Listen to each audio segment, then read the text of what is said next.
Shalom teman-teman dan saudara-saudara yang dikasihi Tuhan. Kita percaya bahwa Tuhan telah menebus dan menyucikan kita dengan darahnya yang kudus dan dengan pengorbanannya di atas kayu salib. Dia telah bangkit untuk kita semua.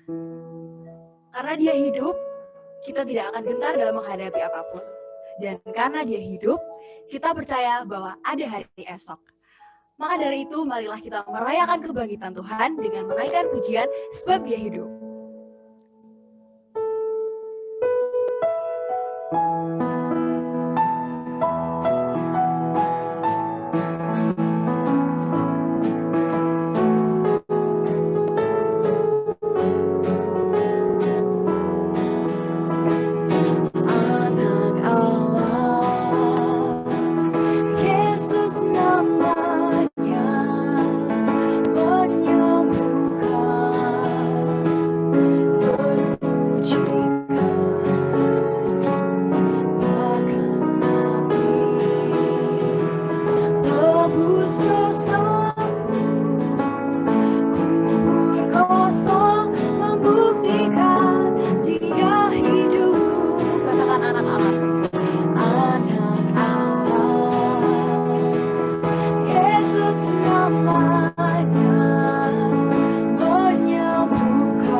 Teman-teman, kasih Tuhan itu sungguh nyata dan terbukti buat kita.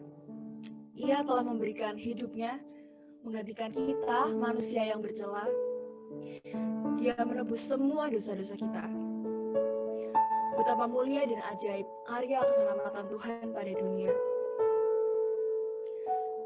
Maka dari itu, marilah kita merenungkan kembali, menghayati kembali pengorbanan Tuhan Yesus yang telah Ia berikan cuma-cuma untuk kita, dengan menaikkan pujian karena kasih-Nya padaku.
Teman-teman, sadarkah kita telah menerima anugerah yang sungguh besar dari Allah?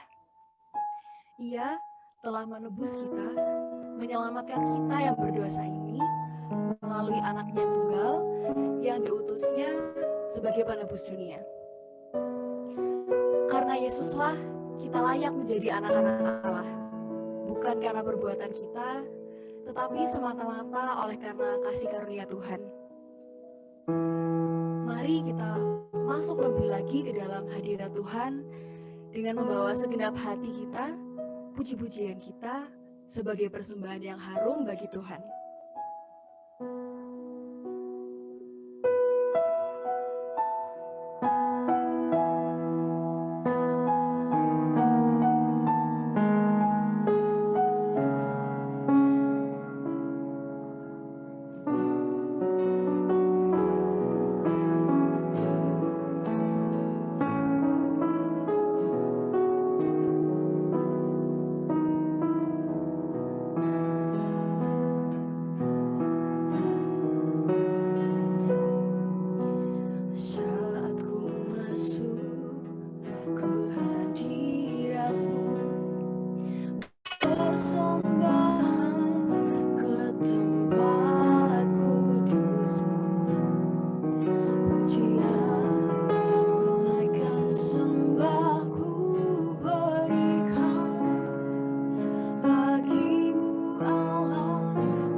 Oke, kita akan tundukkan kepala, kita akan berdoa. Bapa di dalam surga, kami berterima kasih untuk kesempatan kami bisa sekali lagi berkumpul bersama-sama untuk mengingat betapa besarnya cinta kasih Kristus dan kemenangan Kristus yang sudah diraih, sehingga kami orang-orang berdosa bisa mengalami keselamatan di dalam Kristus. Kami berdoa ya Tuhan, meskipun setiap kami ada di tempat-tempat yang jauh, tetapi kasih Kristus mempersatukan kami di dalam kebaktian perayaan Paskah bersama UNAIR. Kami berdoa untuk setiap anak-anak Tuhan yang Tuhan sudah kumpulkan ini. Sekali lagi Tuhan satukan kami, roh kebenaran memimpin kami untuk kami mengerti kebenaran firman Tuhan. Dengar doa kami, dalam nama Tuhan Yesus kami berdoa. Amin. Oke, saudara-saudara sekalian, hari ini temanya adalah Cross and Freedom.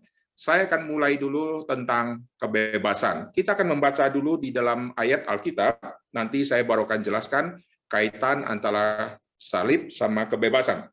Yohanes pasal yang ke-8, saya akan ajak saudara untuk melihat ayat 32 dan 36. Dan kamu akan mengetahui kebenaran, dan kebenaran itu akan memerdekakan kamu. Ayat 36, jadi apabila anak itu memerdekakan kamu, kamu pun benar-benar merdeka. Di dalam Yohanes pasal 8 dikaitkan antara kemerdekaan yang berhubungan dengan kebenaran dan anak atau Kristus. Kita akan melihat di dalam kitab Ibrani sekarang. Perhatikan di dalam kitab Ibrani pasal yang kedua, saya akan baca ayat 14 dan ayat yang ke-15. Ibrani pasal yang kedua, ayat 14 dan ayat ke-15, karena anak-anak itu adalah anak-anak dari darah dan daging, maka ia juga menjadi sama dengan mereka dan mendapat bagian dalam keadaan mereka, supaya oleh kematiannya ia memusnahkan dia, yaitu iblis yang berkuasa atas maut, dan supaya dengan jalan demikian ia membebaskan mereka yang seumur hidupnya berada dalam perhambaan oleh karena takutnya kepada maut. Ibrani pasal yang kedua ini adalah ayat 14 dan 15 menggabungkan kematian Kristus dengan pembebasan. Perhatikan di ayat yang ke-14 bagian B, supaya oleh kematiannya ia memusnahkan dia, yaitu iblis yang berkuasa atas maut. Ayat ke-15, dan supaya dengan jalan demikian ia membebaskan mereka.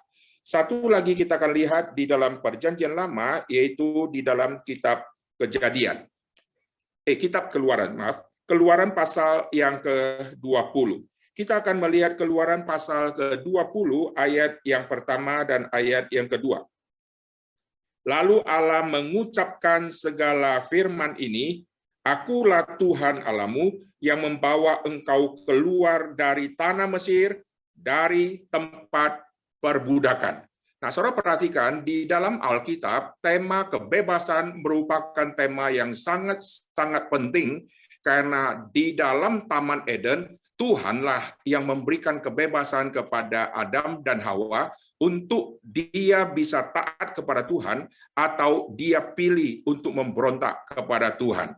Kebebasan itu adalah anugerah dan pemberian Tuhan kepada makhluk ciptaannya, yaitu manusia. Sebelum ada manusia, Tuhan memberikan kebebasan ini kepada para malaikat. Jadi para malaikat, waktu mereka melayani Tuhan, Tuhan tidak pernah memaksa mereka, tetapi Tuhan kasih kebebasan kepada mereka untuk mereka menentukan sikap, dia mau menyembah Tuhan atau tidak menyembah Tuhan. Karena kebebasan yang Tuhan berikan itu digunakan secara salah oleh para malaikat, maka malaikat yang tidak taat itu mereka memilih untuk tidak mau menyembah Tuhan. Maka kelompok pemberontak ini itulah yang dikaitkan dengan setan-setan. Lalu waktu Tuhan menciptakan manusia, Tuhan juga memberikan kebebasan untuk nanti manusia memakai kebebasan itu untuk bisa taat kepada Tuhan atau dia memberontak kepada Tuhan. Pendeta Stephen Tong pernah mengatakan, Tuhan menciptakan ciptaannya, yaitu malaikat dan manusia, dengan Tuhan kasih kebebasan, itu resiko yang sangat besar yang nanti Tuhan akan terima. Tanda petik ya, resiko yang Tuhan akan terima. Kenapa? Karena kebebasan yang Tuhan kasih, orang yang dapat itu bisa gunakan secara salah. Tetapi Tuhan mencipta, bukan mencipta robot yang tidak ada kebebasannya. Nah, kita akan kembali untuk melihat tema kebebasan. Di Taman Eden, Tuhan memberikan prinsip kebebasan yang sangat penting, yaitu Tuhan kasih manusia untuk boleh makan semua buah di dalam Taman Eden, tapi ada satu yang tidak boleh. Nah, dari ayat itu kita menemukan satu prinsip yang sangat penting, setiap kali bicara kebebasan, pasti ada larangan. Tidak pernah kebebasan waktu disampaikan, tidak ada larangan. Saya kasih contoh seperti ini. Misalnya seorang ibu memberikan kebebasan kepada anak. Kamu hari ini boleh main sama temanmu, lalu kebebasan sudah diberikan, maka kita lihat larangan akan keluar.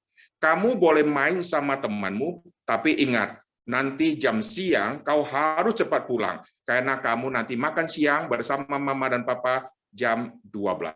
Jadi kebebasan yang diberikan adalah kebebasan yang diikat, bukan kebebasan yang liar. Kau boleh main, kau boleh pulang kapan saja, mau tahun depan, mau 5 tahun lagi, mau selama-lamanya nggak usah pulang, nggak apa-apa. Itu nggak ada itu. Begitu dikasih kebebasan, kebebasan itu ada ikatannya, yaitu jangan kau pulang lewat jam 12, karena jam 12 nanti makan siang. Lalu orang yang berpacaran juga minta izin kepada mama dan papanya, saya mau keluar pacaran. Lalu dikasih izin, kebebasan dikasih, kau boleh pergi pacaran, asal jam 9 sudah kembali ke rumah. Jadi semua kebebasan itu pasti ada larangan. Jikalau kebebasan diberikan tidak ada larangan, itu kebebasan yang palsu. Setan memberikan kebebasan yang tidak ada larangan, itu kebebasan palsu. Maka setan menawarkan apapun boleh.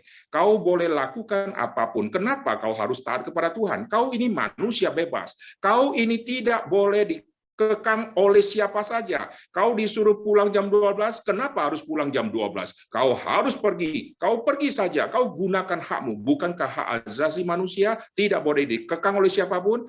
Maka setan membangkitkan kepada manusia kebebasan yang palsu, sehingga manusia begitu menjadi liar, saudara ya. Jadi kita kembali ke Taman Eden, Tuhan kasih kebebasan, maka Tuhan kasih ikatan atau larangan. Oleh sebab itu ada pohon kehidupan, ada pohon pengetahuan yang baik dan yang jahat. Dua pohon di tengah-tengah Taman Eden itu, ini menceritakan tentang kebebasan yang sejati. Kebebasan jikalau tidak ada larangan bukan kebebasan yang sejati. Contoh, jikalau saya masuk ke satu gereja, lalu saya dikasih tahu satu keterangan. Semua yang hadir di sini boleh duduk di mana saja. Secara teori manusia, saya akan menerima satu kebebasan yang bebas. Karena saya masuk ke satu gereja, dikasih keterangan boleh duduk di mana saja. Kalau seperti itu, saya berkata saya sungguh-sungguh bebas sekarang, itu salah. Kenapa? Karena kebebasanku belum dicampur dengan yang namanya ikatan. Kalau kebebasanku adalah murni kebebasan, ini bukan kebebasan yang sejati. Contoh, saya boleh duduk di mana saja, berarti murni kebebasan. Murni bebas, tidak ada larangan. Itu bukan kebebasan yang sejati. Tetapi waktu saya masuk ke satu gereja, lalu ada tulisan, semua boleh duduk di kursi mana saja, kecuali yang dikasih tanda. Karena itu adalah kursinya Pak Pendeta. Nah, saat itu saya sebagai manusia akan berpikir, kenapa kebebasanku kok dilarang? Justru dengan adanya larangan itu membuktikan kebebasan sejati. Contoh, waktu saya sudah masuk ke satu gereja tadi, lalu saya akan gunakan kebebasan saya. yaitu kebebasan untuk duduk di kursi mana saja, sekaligus saya harus menahan kebebasanku untuk saya mau duduk di kursinya Pak Pendeta. Kalau saya mengikuti kebebasanku untuk duduk di kursinya Pak Pendeta, lalu berarti semua kursi saya boleh duduk, justru itu membuktikan saya tidak bebas. Karena saya bebas duduk di mana saja, lalu ada satu larangan tidak boleh duduk. Saat saya melihat tidak boleh duduk, saya menaklukkan kebebasan saya yang tadi saya ingin duduk ke situ, saya bilang tidak.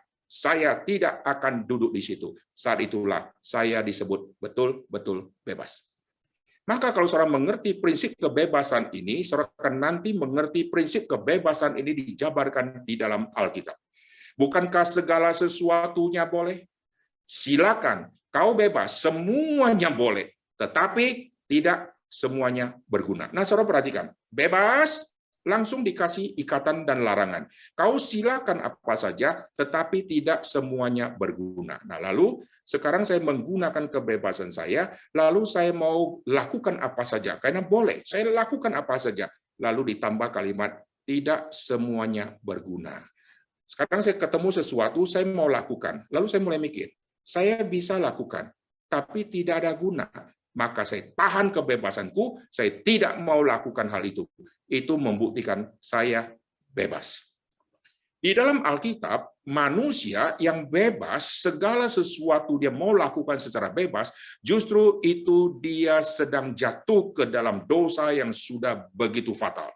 Karena dia tidak bisa menahan kebebasannya, dan dia diperbudak oleh kebebasannya. Tetapi orang yang sungguh-sungguh bebas, adalah orang yang bisa berkata tidak kepada kebebasan dia, saudara. Kamu boleh lakukan apa saja, kau bebas, tetapi yang ini tidak boleh. Lalu dia taklukkan kebebasan dia untuk tidak melakukan yang dilarang itu, saudara. Nah, sekarang kita kembali ke dalam Alkitab, maka waktu Tuhan memberikan pohon kehidupan dan pohon pengetahuan yang baik dan jahat di Taman Eden, ini bukan Tuhan mengikat kebebasan lalu atau membuntukan kebebasan, tidak. Tuhan justru memberikan kebebasan yang sejati. Kebebasan yang sejati selalu ada larangan. Tadi saya sudah kasih contoh, kita di rumah di mana saja, guru dosen sama. Guru sama dosen kasih tahu pengumuman kepada siswa atau mahasiswa yang sedang mau ujian. Kalian sekarang boleh buka buku. Begitu dikatakan boleh buka buku, bukan berarti sudah bebas. Nanti larangan mulai keluar. Tetapi hanya soal nomor 5 dan 6. Lalu sekarang saya membuka buku untuk soal 5 dan 6. Nah, saat itu kebebasan saya akan mulai liar. Kenapa saya tidak intip soal nomor 1 dan nomor 2? Bukankah buku saya berisi semua jawabannya? Saat saya mau lihat soal nomor 1 dan 2, karena ada jawabannya di buku, saya mengatakan tidak. Saat itulah saya bebas. Kenapa? Karena saya bisa menahan kebebasanku yang liar itu untuk takluk kepada kebenaran. Nah, Adam dan Hawa jatuh ke dalam dosa karena tidak gunakan kebebasan dengan benar. Dia melanggar perintah dari firman Tuhan. Oleh sebab itu, karena salah menggunakan kebebasan dia, maka seluruh manusia keturunan Adam dan Hawa, kita semua adalah orang berdosa. Dan orang berdosa identik dengan ada di dalam perbudakan. Perbudakan macam apa? Perbudakan di dalam dosa. Nanti tema perbudakan ini akan berkembang menjadi perbudakan secara fisik antara bangsa A menawan bangsa B. Orang A menawan orang B, yaitu saya memperbudak dia, jadikan dia menjadi budakku, lalu saya gaji dia dengan begitu kecil, dan hidup dan mati dia tergantung saya mau kasih dia hidup atau tidak. Ini perbudakan akhirnya berkembang menjadi memperbudak manusia.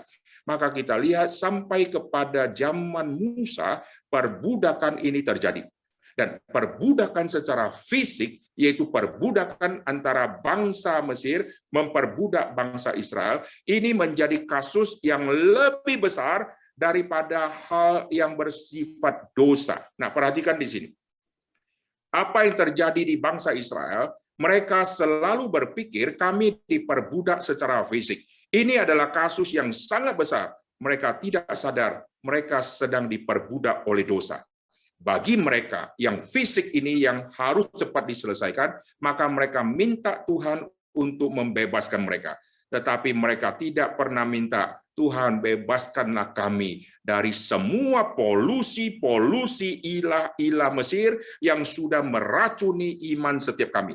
Mereka tidak pernah berkata kalimat ini di hadapan Tuhan. Yang ada, mereka minta Tuhan bebaskan mereka. Mereka sudah begitu capek, mereka diperbudak habis-habisan di Mesir. Maka di Keluaran pasal ke-20 tadi, akan ada pembebasan, yaitu Tuhan akan memberikan 10 hukum. Mari kita lihat sekali lagi, di dalam Keluaran pasal ke-20, ini mencatat tentang sesuatu perbudakan yang jauh lebih penting daripada perbudakan fisik di Mesir.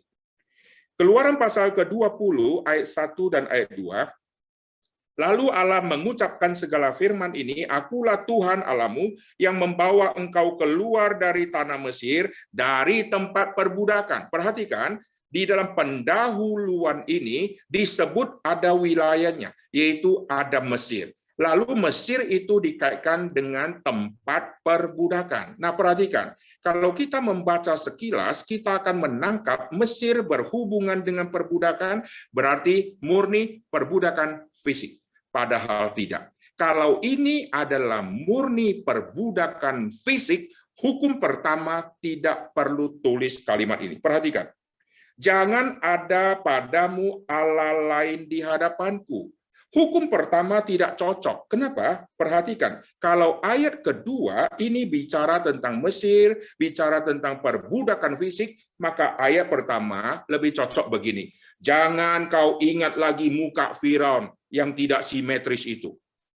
Hukum kedua, jangan kau ingat si putri Firaun yang cantik itu. Semua matching, karena berhubungan dengan Mesir, berhubungan dengan fisik. Tetapi lihat, waktu bicara tentang Mesir, bicara tentang perbudakan, hukum pertama langsung bicara bukan tentang sesuatu yang fisik, tetapi bicara tentang sesuatu yang non-fisik, yang sudah mempengaruhi seluruh pikiran orang Israel dan mereka tidak sadar. Jadi di Mesir mereka diperbudak dua hal.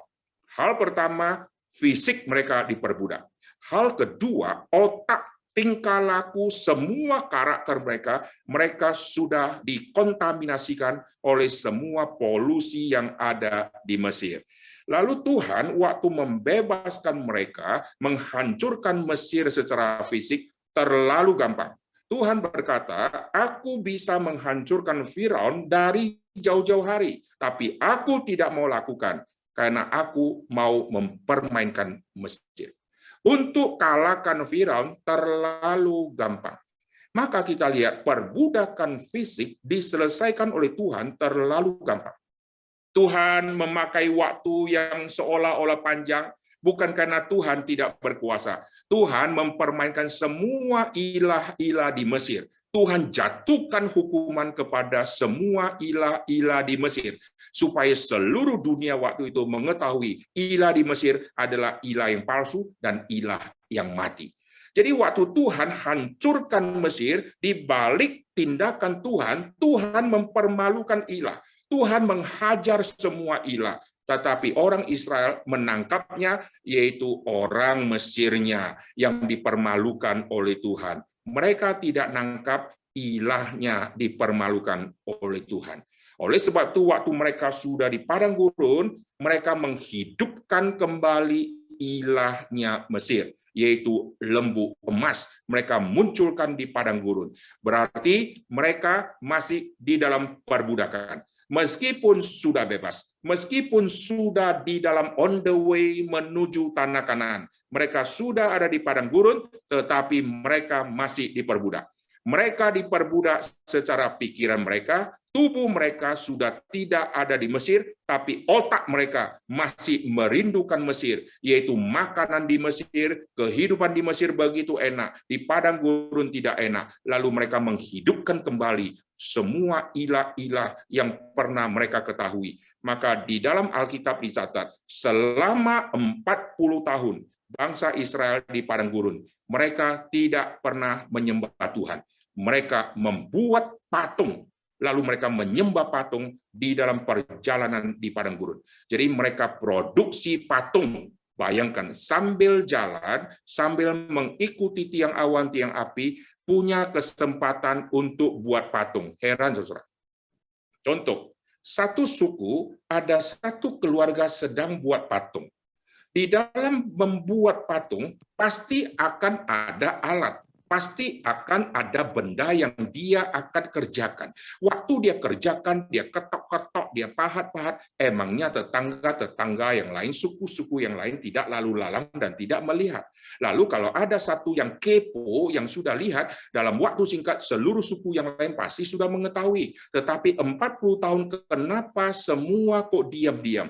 Berarti 40 tahun semua menyetujui hal ini, dan mereka terus memproduksi, dan Tuhan dengan sabar terus menuntun mereka. Perhatikan, Mesir sudah ditinggalkan secara fisik, tetapi otak mereka masih ditawan oleh perbudakan dosa yang mereka sudah terima, yang mereka sudah alami, dan mereka belum mau meninggalkan hal itu. Maka sambil mengikut Tuhan, sambil maki-maki Tuhan dan maki-maki Musa, akhirnya Tuhan habisi mereka. Nah, perhatikan. Dari Mesir, untuk keluar dari Mesir menuju ke padang gurun, di situ ada acara Paskah yang sangat penting, yaitu ada yang harus mati. Jadi untuk bebas, ada yang harus mati. Oh, yang harus mati bukan anak sulung Mesir. Kematian anak sulung Mesir bukan jalan keluar untuk pembebasan, tetapi itu hukuman. Jadi kematian yang sungguh-sungguh diperkenan itu bukan kematian anak sulung, tetapi kematian domba Paskah. Perhatikan, untuk bebaskan mereka harus ada yang mati. Yang mati itu diambil dari binatang yang disebut domba. Lalu domba itu akan alirkan darah. Domba itu tidak boleh ada tulangnya yang dipatahkan. Kenapa bicara domba, bicara begitu detail? Nanti darahnya akan dialirkan, darahnya dioleskan di ambang pintu, di tiang, lalu dibuat seperti itu, lalu tidak boleh ada tulang yang dipatahkan. Ini semua adalah penggenapannya nanti di Tuhan Yesus. Maka Yesus waktu disalib tidak boleh ada tulangnya yang dipatahkan. Karena Kristus adalah domba Allah yang sejati. Perhatikan waktu mereka mengoleskan darah binatang tadi, di pintu itu membentuk tanda salib, saudara. Jadi ambang atas sama tiangnya, dan itu membentuk tanda salib. Dan di mana ada darah itu, rumah yang ada darah itu, maka orang di dalam akan selamat. Jadi yang membuat mereka selamat karena ada yang mati. Yang membuat mereka selamat karena di rumah itu ada darah dari yang mati. Jikalau dia percaya ada yang mati, tetapi dia tidak mau ikuti, darahnya dioleskan di ambang pintu atau di tiang itu, maka dia tetap akan alami kebinasan, dihukum oleh Tuhan. Dia percaya ada yang mati, dia percaya domba ini mati, tetapi dia juga harus lakukan satu tindakan, yaitu darah dioleskan. Bagi kita baca Alkitab, oh kita mengerti. Kalau kita ada di zaman waktu itu, kita akan mulai mikir, apa hubungannya rumahku ada tanda darah, atau kemahku ada tanda darah, dengan yang namanya saya tidak dimatikan. Tidak ada kaitan. Lalu kalau saya ada di zaman itu, oh mungkin saya akan ragu, saudara. Ini benar atau tidak? Kenapa pakai cara begini? Kenapa? Saya lihat aja besok-besok. Kalau yang lain oke, saya besok baru lanjutkan. Pada saat dia lanjutkan di besok, dia sudah dimatikan, saudara. Jadi mereka yang mengikuti semua aturan Paskah, mereka seolah-olah punya iman yang luar biasa. Sudah percaya kepada domba yang dikorbankan, sudah percaya kepada darah yang dioleskan, tetapi mereka hanya percaya kepada yang namanya binatang dan hanya percaya kepada yang darah itu. Dan semua ini akan berlalu karena mereka akan meninggalkan rumah mereka di Mesir. Waktu mereka meninggalkan semua itu, seperti mereka akan menutup semua sejarah Paskah. Padahal inti dari Paskah adalah nanti Tuhan yang akan berkorban, Tuhan yang akan mati. Mereka tidak pernah tahu tentang ini, karena mereka adalah orang-orang yang katanya mengikuti Tuhan, tetapi hatinya yang paling dalam tidak pernah ada Tuhan sama sekali. Mereka seperti tanda petik domba-domba yang mengikuti gembala, tetapi tidak pernah dengar suara si gembala. Akhirnya mereka ditumpas mati oleh Tuhan. Nah, saudara perhatikan, jadi pembebasan yang Tuhan lakukan, keluarkan dari fisik, sama keluarkan dari konsep berhala. Ini yang paling sulit adalah bebaskan dari yang namanya berhala. Kenapa jangan ada Allah lain di hadapanku? Ini adalah tema yang sangat penting dan ditaruh di paling depan. Karena Adam dan Hawa waktu jatuh ke dalam dosa, mereka kenapa makan buah yang terlarang? Karena ingin jadi Allah. Jadi kesulitan yang paling besar di dalam diri manusia, yaitu manusia menggunakan kebebasannya untuk mengejar posisi mau menjadi Tuhan. Maka hukum pertama, jangan ada Allah lain di hadapanku. Jadi musuh terbesar di dalam 10 hukum, itulah manusia, karena manusia ingin jadi Allah. Maka waktu manusia menerima 10 hukum, waktu baca hukum pertama, jangan ada Allah. Wah, manusia merasa, aku sudah berusaha mendapatkan posisi jadi Allah, sekarang tidak boleh jadi Allah, maka manusia memakai cara, oke, saya sih tidak mau jadi Allah. Lalu waktu mereka memproduksi Allah, seolah-olah inilah Allah. Tuhan kalau mau marah, marahlah kepada berhala. Padahal perhatikan, waktu mereka memproduksi Allah, sebetulnya yang memproduksi itulah Allah. Saya ulangi ya, saya adalah manusia, saya memproduksi Allah berupa patung. Lalu Allah ini, ilah ini, saya anggap seperti ilah, jawabannya itu hanya ilah palsu. Ilah yang sejati adalah saya yang membuat. Contoh ya, sekarang ilah ini sudah jadi, maka saya seolah-olah tunduk kepada ilah ini. Saya sembah ilah ini. Kalau ilah ini bisa menolong saya kasih dia makan. Kalau ilah ini sudah tidak bisa menolong saya buang ilah ini. Saya buat ilah kedua dari bangsa sebelah. Lalu saya mulai sembah, kalau dia mendengarkan doaku, saya kasih dia rumah. Kalau dia dengarkan lagi, saya kasih makanan lebih enak. Kalau dia sudah tidak dengarkan, saya buang dia. Saya munculkan lagi ilah yang berikutnya. Jadi siapakah yang adalah Allah tertinggi? Itu adalah manusia. Karena dia yang menentukan ilah mana yang boleh tetap bersama saya, dan ilah mana yang saya akan pensiunkan dia. Jadi waktu manusia membuat berhala, tetap manusia adalah ilahnya. Saudara perhatikan di dalam hukum Tuhan, Tuhan berkata, jangan ada Allah lain di hadapanku. Lalu nanti Tuhan juga berkata, jangan kau membuat patung. Jadi waktu manusia mau melarikan diri dari tuntutan Tuhan, jangan ada Allah lain di hadapanku. Manusia ingin jadi Allah, lalu manusia mulai menghindar. Waktu manusia mulai menghindar, manusia membuat ada ilah-ilah palsu. Seolah-olah inilah yang jahat, inilah yang harus dihakimi. Padahal itu adalah produksi dari manusia.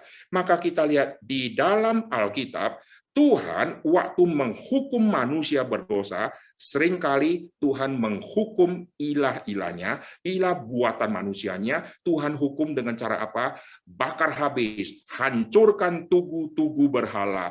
Tuhan hancurkan produksinya manusia. Lalu Tuhan memberikan warning kepada si pembuat. Barang siapa yang menyembah ilah seperti itu, kalau kau tidak bertobat, maka Tuhan akan menghabisi engkau. Jadi ilah-ilah buatan dihabisi, sedangkan manusia yang membuat, Tuhan kasih kesempatan tenggang waktu. Kadang-kadang Tuhan kasih waktu yang begitu panjang untuk mereka kembali bertobat, kembali kepada Tuhan. Sampai waktunya tiba, tetap tidak mau bertobat, maka Tuhan hajar mereka. Nah, inilah yang dicatat di dalam Alkitab. Tuhan menghukum bangsa Israel. Tuhan waktu menghukum bangsa Israel, Tuhan memberikan semacam waktu supaya mereka lalu ilah-ilah buatan dari orang-orang Yahudi dan Perjanjian Lama itu ditunggang balikkan, dihancurkan, lalu kalau waktunya tiba, orang yang menjebak juga dimatikan. Ada yang dikasih waktu yang agak panjang, sampai waktunya tiba, Tuhan baru habiskan. Di padang gurun, generasi pertama, Tuhan begitu panjang sabar, padahal mereka memproduksi ilah, sampai waktunya tiba, Tuhan habiskan generasi pertama. Setelah itu, Yosua membawa bangsa Israel masuk ke tanah Kanaan. Tuhan sudah memakai Musa untuk menegur mereka. Kalau kelak kau masuk ke tanah Kanaan, jangan kau mengambil ilah mereka. Jangan kau hidupkan lagi ilah mereka. Ilah-ilah di Mesir tidak boleh kau hidupkan. Maka generasi pertama Tuhan tumpas habis. Diharapkan generasi kedua murni dengan masuk ke tanah perjanjian, menyembah Tuhan yang sejati. Di tanah perjanjian, mereka tergiur sama ilah-ilah di tanah Kanaan. Mereka nanti akan menyembah Baal. Di tanah Kanaan mereka menyembah Baal. Mereka hidup lebih gila lagi di tanah Kanaan. Lalu Tuhan menghukum mereka. Tuhan biarkan nanti di dalam zaman hakim-hakim, mereka diperbudak oleh bangsa lain. Tuhan memberikan masa untuk mereka bertobat. Tuhan mengizinkan mereka diperbudak secara fisik lagi untuk mereview, lihat nenek moyangmu dulu pernah ada di Mesir, bagaimana Tuhan melepaskan mereka, lalu mereka tetap tegar tengkuk, maka Tuhan hajar mereka. Kalau kau sudah diperbudak sekarang, di dalam zaman hakim-hakim, kalau kau tidak bertobat, tiba saatnya Tuhan akan menghabisi engkau. Maka kita lihat di dalam zaman hakim-hakim, setiap kali mereka sudah diperbudak oleh bangsa lain, cepat-cepat mereka bertobat. Mereka tidak mau lambat-lambat, cepat-cepat minta belas kasihan Tuhan. Lalu Tuhan berbelas kasihan kepada mereka. Tuhan kirim hakim-hakim untuk nanti menyelamatkan mereka. Di dalam periode ini ada hakim ini, periode lain ada hakim yang lain. Lalu mereka setelah diselamatkan, mereka beribadah kepada Tuhan. Seolah-olah mereka mau berkata, tidak ada Allah lagi selain Tuhan. Tidak lama kemudian, mereka belum bertobat sungguh-sungguh itu, mereka tetap mengklaim mereka adalah Allah-nya. Lalu mereka nanti beribadah lagi kepada semua berhala. Tuhan hajar lagi, kirim lagi ke bangsa lain untuk diperbudak di situ. Lalu setelah diperbudak, cepat-cepat lagi mereka minta belas kasihan Tuhan. Itulah yang terjadi di dalam zaman hakim-hakim. Jadi yang paling sulit yaitu membebaskan manusia dari pikiran yang sudah terpolusi, dari konsep Allah yang sudah meracuni diri manusia, sehingga manusia tidak mau tunduk kepada Allah yang sejati. Lalu pembebasan ini bagaimana bisa dilakukan?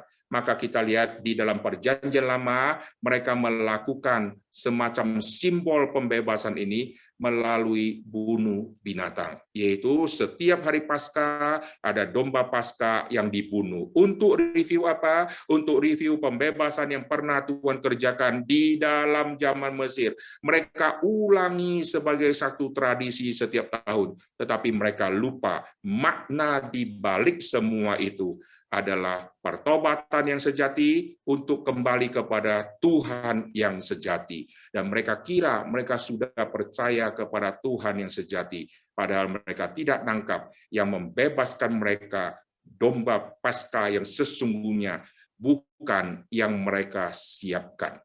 Di dalam Alkitab, di dalam zaman Abraham membawa Ishak untuk dikorbankan. Ishak tanya, sudah ada kayu, sudah ada api, di manakah korban untuk dikorbankan? Abraham berkata, Tuhan yang akan menyediakan. Kalimat Abraham ini adalah kalimat doktrin keselamatan yang sangat dalam. seluruh perjanjian lama sampai perjanjian baru, orang-orang Yahudi mempersiapkan domba.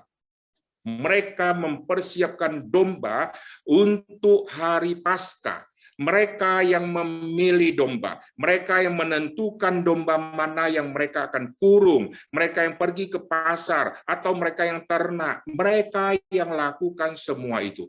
Abraham berkata, Tuhan yang akan menyediakan.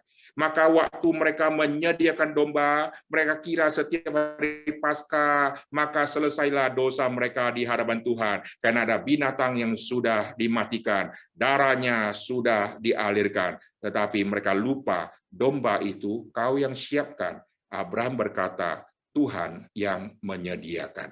Maka sampai kepada zaman Yohanes Pembaptis, Yohanes Pembaptis berkata, lihatlah anak domba Allah yang menghapus dosa dunia. Jadi domba Allah yang dikaitkan dengan Yesus, itulah yang disiapkan oleh Bapa. Maka dialah yang menyelesaikan dosa manusia, bukan domba yang saya bawa. Nah, sekarang kita kembali ya, sampai kepada perjanjian baru, akhirnya clear. Yesus itu adalah domba Paskah. Dan Paulus berkata, domba Paskah kita telah tersembelih. Oleh sebab itu, waktu Yesus dimatikan di atas kayu salib, tulangnya tidak boleh dipatahkan, seperti yang dicatat di dalam Keluaran pasal ke-12, pada hari Paskah yang pertama itu, maka binatang dikorbankan, binatang dibunuh, tulangnya tidak boleh ada yang dipatahkan. Lalu kita lihat sampai kepada zaman perjanjian baru, waktu Yesus mati di atas kayu salib, Yesus betul-betul memberikan pembebasan yang sejati, bukan pembebasan bebas dari perbudakan Romawi secara fisik. Di perjanjian lama, Tuhan bebaskan mereka dari Mesir, clear, lepaskan dari Mesir, pindah ke padang gurun untuk menuju ke tanah Kanaan. Tetapi perhatikan, dosa mereka belum diselesaikan di situ, karena dosa diselesaikan melalui pengorbanan Tuhan Yesus di atas kayu salib. Maka di atas kayu salib kita melihat kematian domba Paskah ini tidak membebaskan bangsa Israel atau orang-orang Yahudi dari perbudakan secara fisik oleh Romawi. Yang Yesus lakukan adalah membebaskan mereka dari dosa mereka. Karena ini yang paling penting.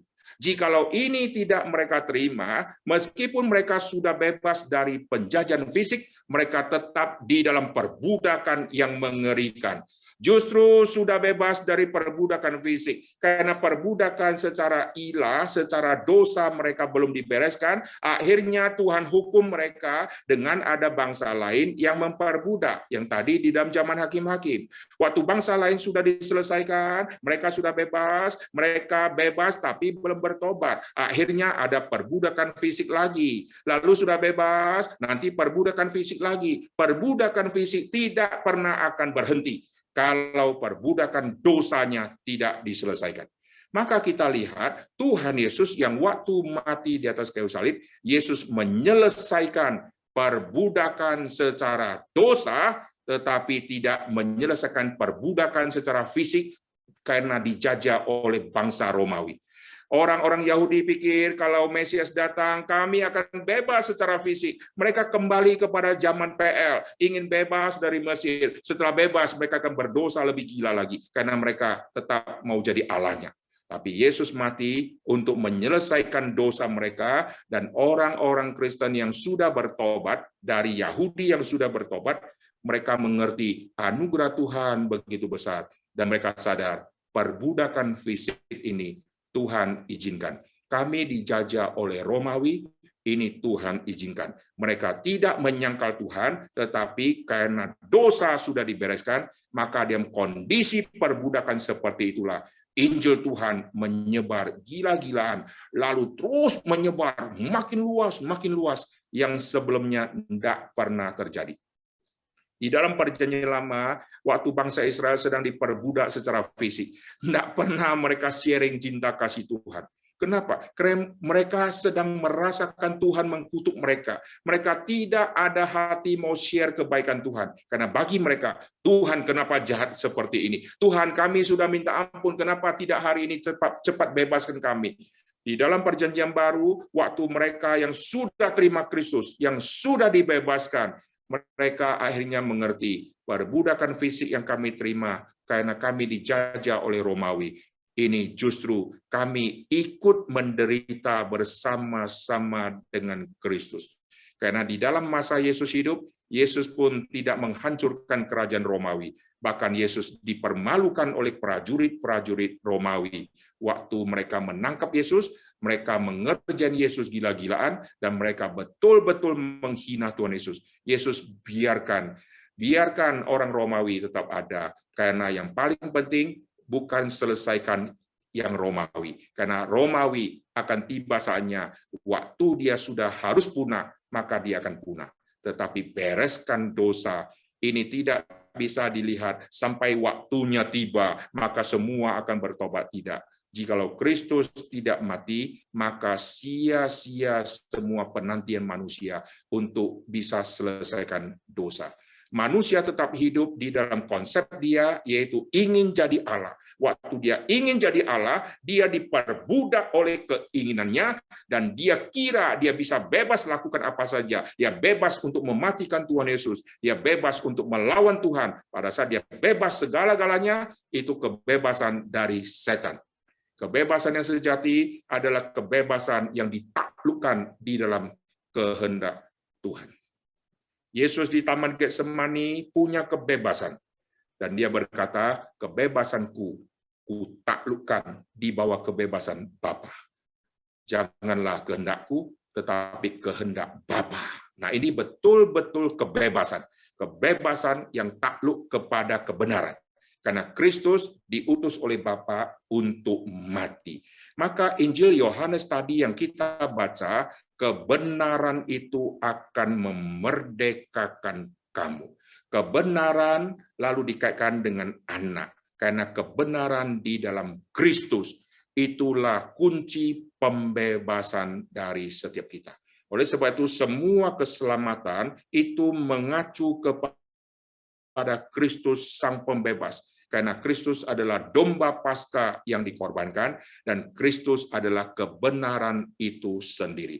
Maka Yesuslah satu-satunya yang berani mengatakan kalimat pembebasan. Contoh, Yesus berkata, dosamu diampuni. Itu pembebasan. Tidak usah minta izin dari Mahkamah Agama. Bolehkah saya katakan kalimat itu? Tidak perlu. Yesus memberikan kalimat pembebasan, dosamu diampuni. Lazarus, keluarlah. Yesus memberikan pembebasan kepada mayat Lazarus yang sudah diikat, yang sudah dibungkus, yang sudah ditaruh di dalam kuburan, sekarang harus keluar. Dan Yesus kasih pembebasan untuk yang mati, sekarang menuju kepada hidup. Dan Yesus yang memberikan pembebasan kepada orang yang sedang dibelenggu oleh setan. Yesus mengusir setan itu, dan orang itu akhirnya bebas, saudara.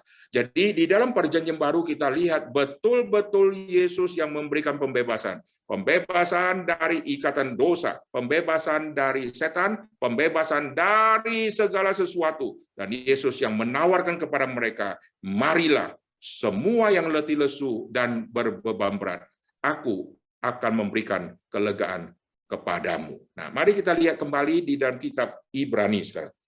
Di dalam Yohanes tadi kita sudah melihat kebenaran dikaitkan dengan Kristus. Kebenaran dikaitkan dengan anak. Di dalam kitab Ibrani pasal yang kedua tadi, perhatikan di ayat ke-14. Karena anak-anak itu adalah anak-anak dari darah dan daging, maka ia juga menjadi sama dengan mereka dan mendapat bagian dalam keadaan mereka, supaya oleh kematiannya ia memusnahkan dia, yaitu iblis yang berkuasa atas maut. Kalimat ini tidak cocok secara logika.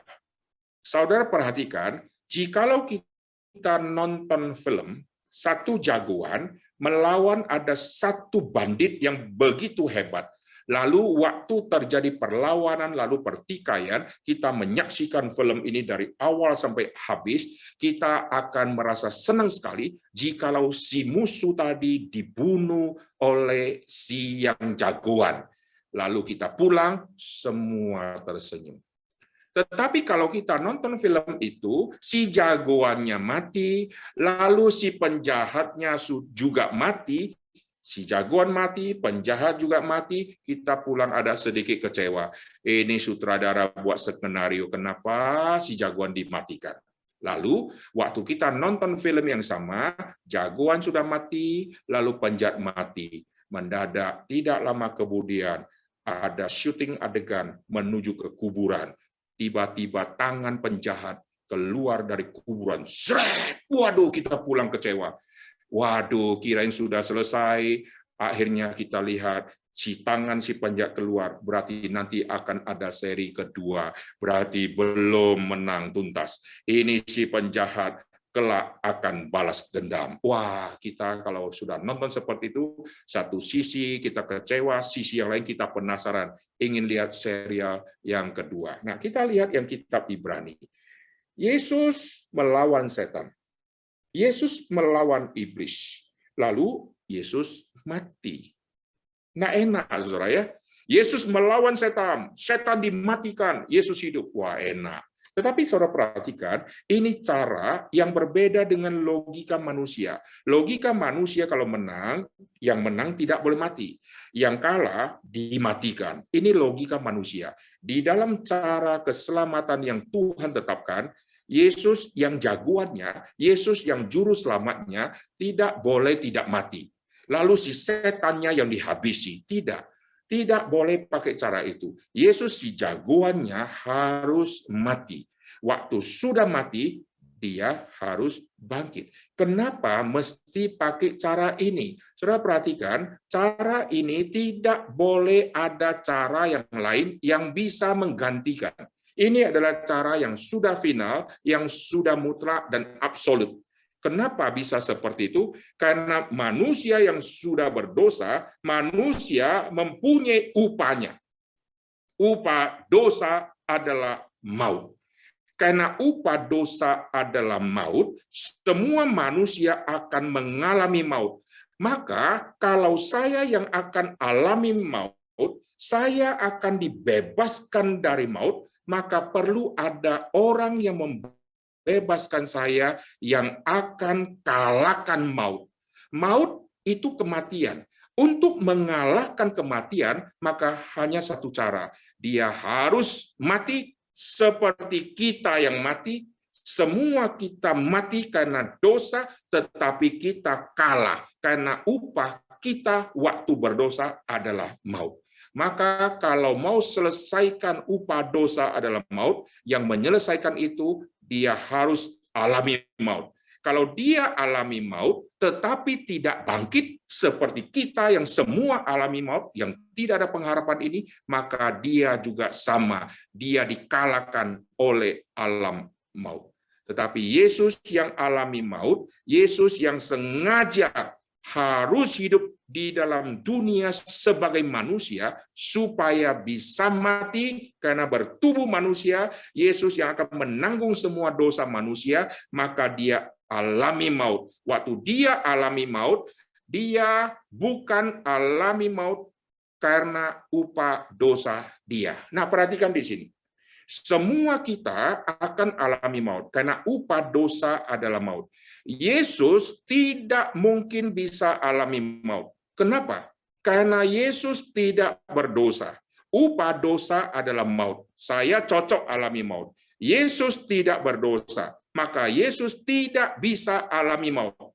Lalu kalau Yesus tidak bisa alami maut, siapakah yang bisa kalahkan maut? Dia harus masuk dalam dunia alam maut. Yesus tidak berdosa, tidak mungkin bisa masuk dalam dunia orang mati. Kalau begitu, satu-satunya cara Yesus bisa alami maut, maka dosa kita ditanggung oleh Dia. Kenapa bisa begitu? Perhatikan yang perjanjian lama. Waktu orang-orang berdosa, maka perlu ada pengganti. Dan pengganti itu akan dimatikan. Maka mereka ambil domba, domba dimatikan. Waktu domba dimatikan, mereka memakai simbol begini. Orang yang berdosa itu tangannya ditaruh di kepala, ini sebagai satu simbol, dosaku sekarang ditimpakan kepadamu. Maka binatang tersebut akan mati menggantikan manusia.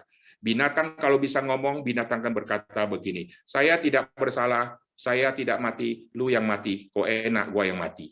Tetapi waktu binatang dipilih untuk mewakili manusia, manusia akan taruh tangan di kepala binatang sebagai peralihan, yaitu dosaku yang menyebabkan aku harus mati, sekarang ditanggung kepada engkau, hai binatang. Akhirnya binatang itu dimatikan. Maka sampai kepada perjanjian baru, Yesus yang tidak berdosa, upah dosa adalah maut, tidak mungkin bisa Yesus alami. Yesus tidak mungkin bisa alami maut. Satu-satunya cara, maka semua dosa-dosa kita, seperti di dalam perjanjian lama, tangan ditaruh di kepala binatang, ini seperti sekarang tangan orang-orang berdosa ditaruh di kepala Tuhan Yesus yang adalah domba Paskah, dan Yesus yang akan mati. Dan Yesus matinya begitu mengerikan, karena Yesus bukan menanggung satu dosa manusia dengan satu tangan yang taruh di kepala, tetapi semua manusia yang berdosa yang Yesus selamatkan itu, mereka yang taruh semua itu, dan Yesus menanggung semua. Bayangkan kalau saya menanggung dosa satu orang, saya akan menderita karena dosa satu orang. Kalau 10 orang punya dosa, saya tanggung. Saya menanggung 10 orang punya dosa dan kesalahan. Kalau 1 juta manusia yang berdosa, semua hukuman mereka saya terima. Saya pasti bonyok, saudara. Bayangkan, Yesus menanggung semua dosa manusia yang harusnya mereka harus mati. Tapi Yesus yang harus menanggung. Maka kematian Tuhan Yesus adalah kematian yang paling tragis di alam semesta. Karena dia tidak bersalah, tetapi dibuat menjadi bersalah. Dan dia yang mestinya tidak mungkin bisa mati, karena upah dosa adalah maut, tidak bisa dikenakan kepada Tuhan Yesus. Tapi Yesus kenapa mati? Karena dia menanggung semua dosa-dosa kita, dan waktu dia sudah mati, kita yang harusnya mati, sekarang Yesus mati. Kalau Yesus tidak bangkit, Yesus tidak menjadi juru selamat. Yesus harus bangkit. Dengan Yesus bangkit, itulah kemenangan yang mutlak. Maka di dalam 1 Korintus, Paulus waktu membahas tentang kebangkitan, dia bahas satu kalimat yang sangat menarik, hai maut, di manakah sengatmu? Ini adalah tema yang sangat penting. Hai maut, di manakah sengatmu? Teriakan ini adalah teriakan kemenangan, karena Yesus sudah ada di alam maut, sekarang Yesus sudah bangkit dan tidak pernah alami maut lagi. Itulah tema cross and freedom. Setelah Yesus bangkit, dari kemenangan itu, kita yang percaya kepada Yesus yang mati dan bangkit, kita baru punya freedom yang sejati. Kita betul-betul sudah dibebaskan. Bukan dibebaskan dari penjajahan fisik Romawi, tetapi kita dibebaskan dari semua dosa-dosa yang membelenggu kita. Oleh sebab itu, semua orang yang sudah dibebaskan itu, mereka tidak lagi menganggap dirinya adalah yang paling penting. Mereka akan anggap diri mereka seperti yang tidak penting itu. Di dalam Alkitab, Abraham mengerti dirinya seperti abu dan debu. Padahal Abraham konglomerat. Abraham disebut bapa orang beriman. Di dalam perjanjian lama, Abraham waktu berdoa kepada Tuhan tentang Sodom dan Gomora, aku ini hanya abu dan debu. Daud mengkaitkan dirinya hanya seperti ulat saja. Ini adalah kerendahan hati dari orang-orang yang mengerti siapakah diri mereka di hadapan Tuhan.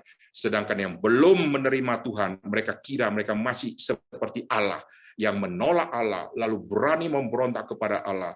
Dan ini bahaya sekali. Oleh sebab itu, kita sebagai orang Kristen yang sudah dimerdekakan, kematian Kristus di atas kayu salib, kebangkitan Tuhan Yesus, kubur sudah kosong.